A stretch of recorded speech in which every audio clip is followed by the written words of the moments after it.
Hey everybody, it's Ann Kaplan from me and Ann Kaplan Childbirth Services. I'm here with Sky, and he has his horse with him just because sometimes... Oh, good horse sound, honey. Sometimes you have to have your kids with you when you're doing stuff, and that's what I'm doing right now. So you're watching me break my own multitasking rule, but I think it's going to turn out okay. So this week in Mom Me is Family Drama Week. I'm just adjusting my camera. It's Family Drama Week because I chose this week to talk about family drama because it's right in between Thanksgiving, Christmas, Hanukkah, New Year's, Kwanzaa, all the things. And that means that there's extra opportunities for differences of opinion about how you're running your family or how things should be in your life can come up with your family. And sometimes that can be really, really frustrating. And I titled this video, How Your Meddlesome Mother-in-Law is the Best Thing That Ever Happened to You, because I want to share a story with you about my experience, and I am going to totally lay it out here for you guys. This is a story about my mother-in-law, Phyllis. I love Phyllis so much. It took me a really, really long time to get out of my own way with my mother-in-law and recognize that she actually is an... I thought Mimi was... Mimi's my mommy and Bubby is Daddy's mommy. And that means that Bubby's my mother-in-law. It took me a long time to get out of my own way and recognize how amazing my mother-in-law is. But I do recognize that, and I love her very, very much. But we have definitely had our ups and downs, and we still have our ups and downs. The difference is how we handle those ups and downs. So I'm going to tell you a story about what happened to me about last year, not very long ago, with me and Mike and our kids, because Phyllis came and watched our kids for us while we went on a trip to Mexico, and we're so lucky that she was able to do that. She watched our kids. We had like a whole week without kids, and it was amazing. But there were a couple of times while we were gone that made me feel really, really upset with Phyllis. And the first one was about Sky. Sky right now is wearing a beautiful little leotard. It's his favorite leotard. He loves to wear it all the time. Right, Sky? And Sky likes to wear lots of different kinds of clothes, and he dresses himself, and he does an amazing job of it. But sometimes that makes... And I do gymnastics. And you like to do gymnastics, but sometimes people feel a little bit confused and uncomfortable about how Sky dresses. Right now I'm doing a broadcast and I need privacy. Thank you. And that's what happened with Phyllis. She did not like that Sky was wearing girl clothes, right, Sky? She was confused. And so she kept all of his clothes that she didn't want him to wear. She kept them out of his laundry. And one morning, Sky was getting ready for school, and he wanted to wear a skirt, and Phyllis told him that he couldn't wear a skirt because if he did, all the kids at school would make fun of him.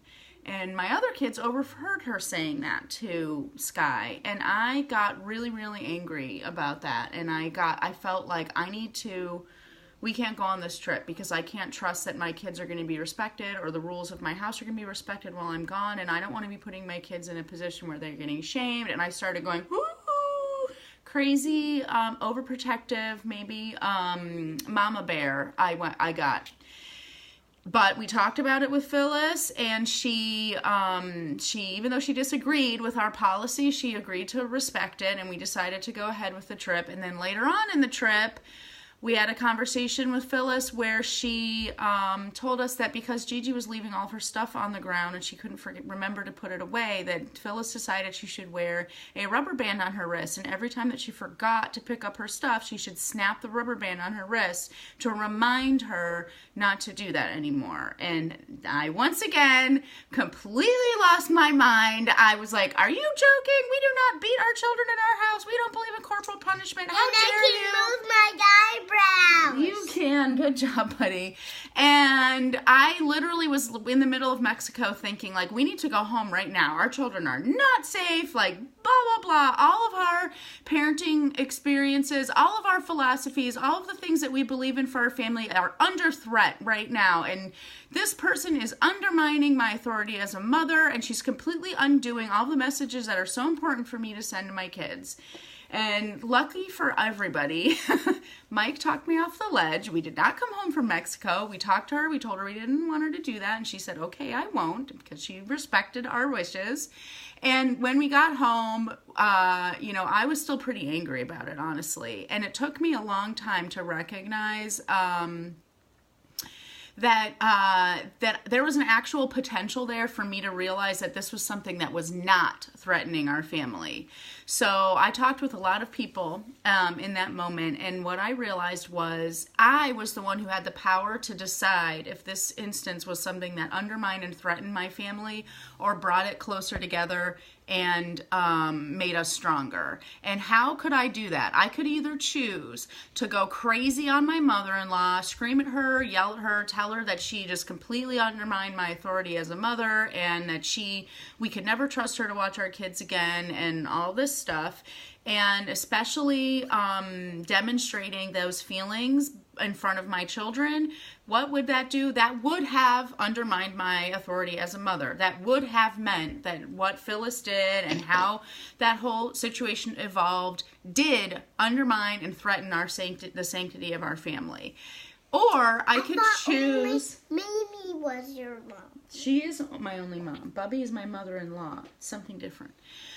Or what I could choose to do is look at it in a different way and talk about it with my kids. And when I did that, my kids, as always, were the best teachers. I sat down and I talked to Gigi and I said, well, what did you think when Bubby asked you to wear that rubber band? And she said, I thought, this is crazy. You don't hurt yourself just because you made a mistake. You don't need to hurt yourself if you just made a mistake. Everybody makes mistakes, Mom. And I was like, exactly. She thinks exactly what I hoped she would think. And then I talked to my kids about how did they think when Sky wasn't allowed to wear what he wanted to wear to school. And they said, well, I just thought that was kind of weird because that's not how our family works. And everybody can make their own decisions about how they look. And it doesn't matter what other people think. I didn't do that. Yes, you did. And I realized I was the one who was freaking out in that situation. I was the one who was reacting with a fear mindset, and that was what was making this situation something that actually was shaking the foundation of our family. Whereas if I had just been calm, trusted that I had laid a good foundation for our family, my kids already have what they need to know how to navigate situations like that. I managed to turn it into an opportunity where it actually reinforced our family. And I want to teach you guys how you can do that too. The first tip I have for you, when you have these situations, you have someone who's either meddling in your life or telling you to do stuff or telling your kids stuff that you don't agree with and all of that stuff, don't freak out, because the first thing you need to understand, tip 1 today, is you have so much more influence over your kids than you think you do. Nobody in this world has even a fraction of the effect that you have on your children. There have even been studies done where grandparents live in the same house as children, as the children do, and those kids still follow the parents first and foremost above the grandparents. So don't think that anybody, even your mom, even your mother-in-law, even anybody, has even the power to threaten your family, because they don't. The only time they have that power is if you give it to them. So just know that you are the most powerful force in your child's life. That is a fact. So you know that.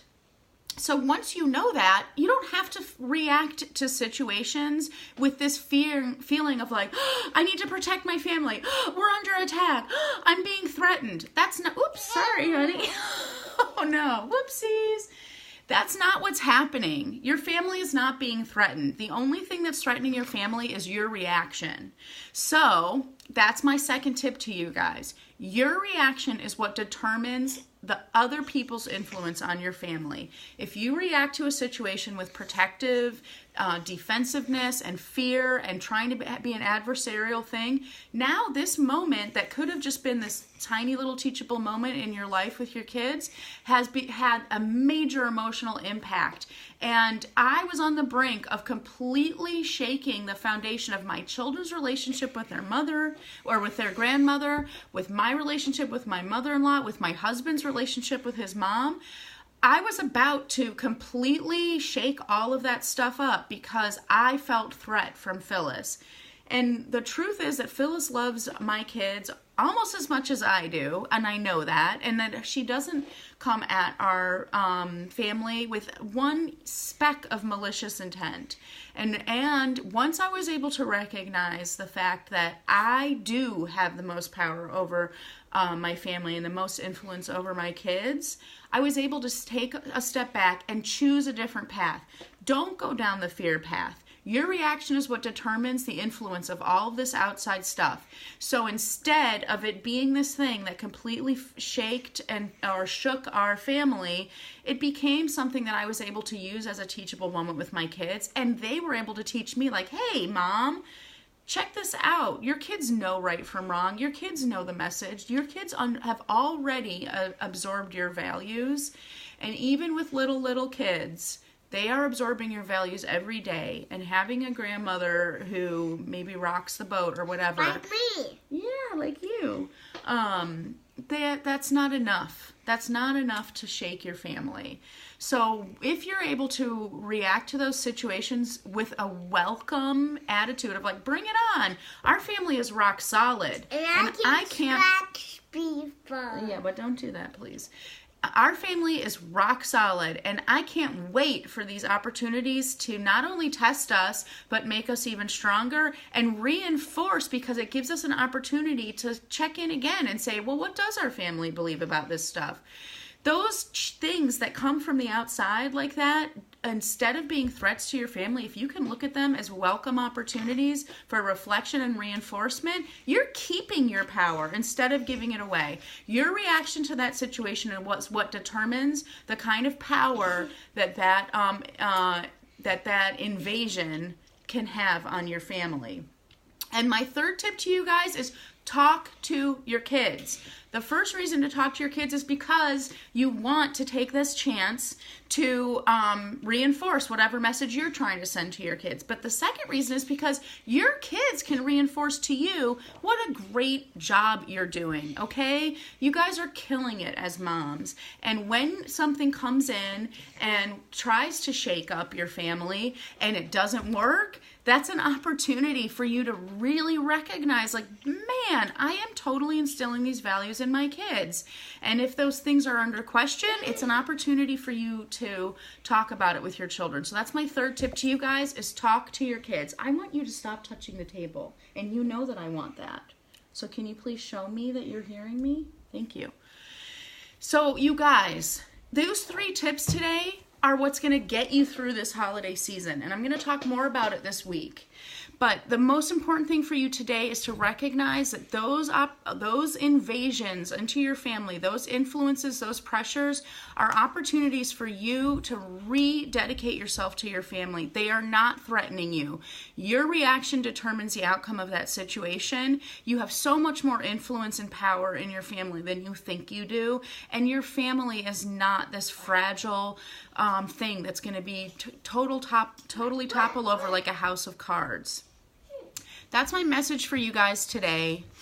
And if you need help staying true to this stuff, or even figuring out what is our family vision, contact me for a breakthrough session. I'm going to put a link in the comments below, and that we spend an hour figuring out how to find, craft, and stick to the vision that you have for your family, whether it's over the holidays or any other time. The most important thing for all of these things to work is that you do have a vision of values and identity for your family. And crafting that vision is the first step in helping you stick with it. So sign up for your breakthrough session, and I hope you guys are having an amazing holiday season with minimal family drama. And if you are able to welcome the family drama, that drama goes away super fast. Love you guys. Have an amazing Tuesday. I'll talk to you guys later. Bye.